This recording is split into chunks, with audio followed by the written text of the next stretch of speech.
रस्ता आहे national highway रोशनपुरी फाटा या ठिकाणचा।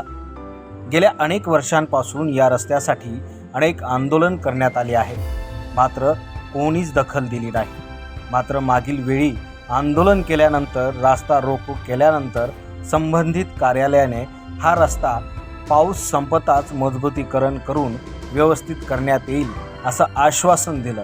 मात्र आता दुसऱ्या पावसाळ्यात सुद्धा हा रस्ता जैसे ते आहे। यामुळे या रस्त्यासाठी मनसेने अनोखं आंदोलन केलं आहे।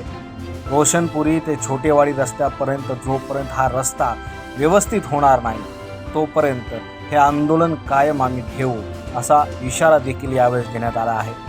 रोशनपुरी तर छोटेवाडीपर्यंत नागरिकांना या रस्त्यावरून चालतही जाता येत नाही, इतका चिखल या रस्त्यावर असतो। यामध्ये जर काही दुर्घटना घडली तर याला जबाबदार कोण, असाही सवाल नागरिकांनी उभा केला आहे। नेमकं मनसेचे पदाधिकारी काय म्हणतायत पाहूया।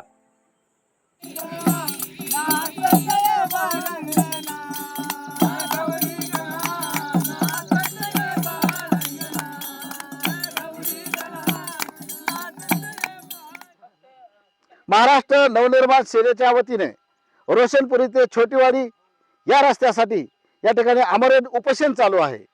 हा रस्ता 4 किलोमीटरचा रस्ता आहे।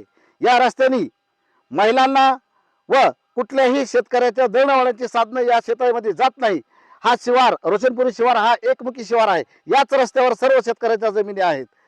जर आम्ही या रस्त्यासाठी 30 ऑगस्ट 2024 रोजी रस्ता रोको आंदोलन केलेलं होतं। आम्हाला त्या ठिकाणी लेखी आश्वासनही दिलं होतं, परंतु आजपर्यंत कुठल्याही प्रकारचं या रस्त्यावर काम झालेलं नाही। अजूनही जर आम्हाला लेखी आश्वासन दिलं तरी आम्ही पुन्हा रस्त्यासाठी आंदोलन करणार, यात कुठली शंका नाही। तरी शासनाला या माध्यमातून मी विनंती करू इच्छितो की तात्काळ या रस्त्याचं काम होणं गरजेचं आहे।